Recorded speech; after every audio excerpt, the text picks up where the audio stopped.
Episode kali ini kita akan membahas tentang apa itu arbitrase dan bagaimana contoh sederhananya.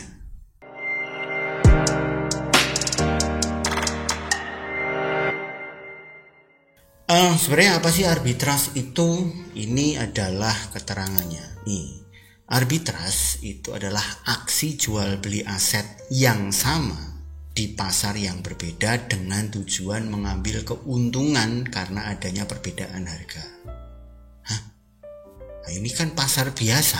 Apa bedanya dengan kalau saya kulaan di pasar induk, terus saya jual di pasar retail atau saya jual ke rumah-rumah? Basically tidak ada bedanya. Yang mungkin nanti membedakan adalah kondisi di mana arbitrase ini diadopsi dalam transaksi yang ada di bursa-bursa yang besar, bursa-bursa komoditi, bursa saham, forex, ada pasar kripto. Ini arbitrase di satu pasar dia benar-benar dilarang, di pasar yang lain dia dibutuhkan. Ini analoginya. Ada dua pasar yang berbeda. Kemudian di satu pasar ini muncul komoditi, anggap saja jagung di sini. Stoknya melimpah, otomatis harga di sini dia akan kecil-kecil aja lah. Oke. Kemudian saya ngelihat nih sebagai potensi. Ini harga jagung di pasar sini 1 nih. Nah, kemudian saya jalan tuk ke pasar sini, ada jagung nggak Pak? Nggak ada Pak. Kalau ada ya pesen dulu. Berapa harganya? Oh ya, karena nggak ada barangnya dan masih harus pesen ya. Kalau mau 3. Dari kondisi ini bisa memungkinkan terjadi arbitrase. Yaitu pada saat sama-sama produknya jagung, di pasar A itu harganya cuma 1, di pasar yang lain harganya gila-gilaan. Maka kemudian terjadilah arbitrase itu, di mana ada seseorang, organisasi, kelompok atau apa, kulaan kemudian memindah di sini. Dia jual, dapat untung dong. Ini tambah lagi ke sini. Ini suplainya tiba-tiba di sini banyak. Yang beli ya mungkin itu aja.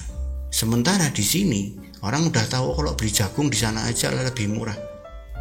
Stoknya tinggal 1. Makanya di sini terus tiba-tiba jadi naik harganya. Nah, pada saat muncul kondisi seperti ini seimbang, ini tidak mungkin dilakukan arbitrase lagi. Karena ya konyol, saya beli 2, jual juga 2 kan ya nggak jadi ambil untung. Nah, ini konsep sederhana, konsep paling sederhananya. Nah, kondisi ini menciptakan balancing kembali. Kenapa tidak seimbang? Karena adanya kurang informasi atau informasi yang tidak tersebar secara merata. Arbitrase ini memungkinkan terjadi kan karena ini. Hanya ini saja, dia saja yang tahu bahwa di sana murah, di sini mahal, terus kemudian dia melakukan itu. Tapi kalau kemudian ada banyak orang tahu, terus semua orang kulaan di sini terus dijual di sini, ya pada akhirnya akan terjadi keseimbangan.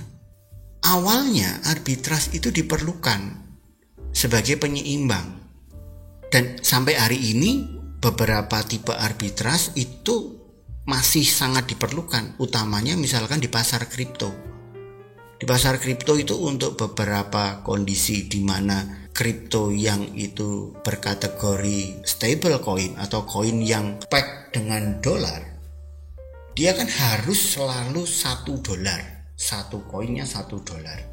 Nah, kalau ada dia kemudian turun atau naik di sebuah pasar exchange kripto, taruhlah di Binance, dia ada perbedaan sedikit selisihnya, misalkan BUSD, Binance USD yang harusnya dia $1, tiba-tiba di Binance itu dia naik sedikit.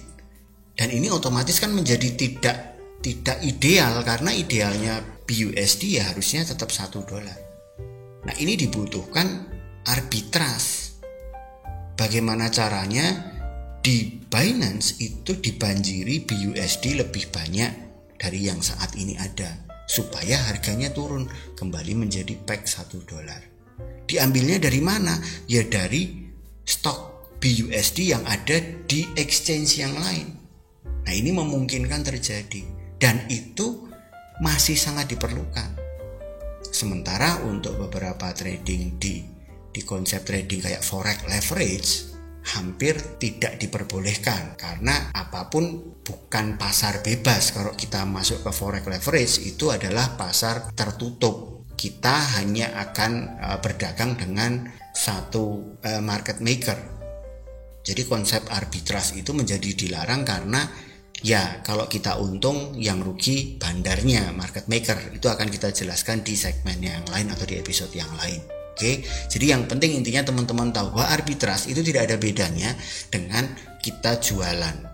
Cuma ini memungkinkan dengan kondisi sekarang ini, memungkinkan pasar itu tidak hanya pasar induk dengan pasar retail, tapi benar-benar kayak pasar saham, antar pasar saham, antar exchange yang besar, antar bank yang besar. Efeknya bisa buruk, bisa baik.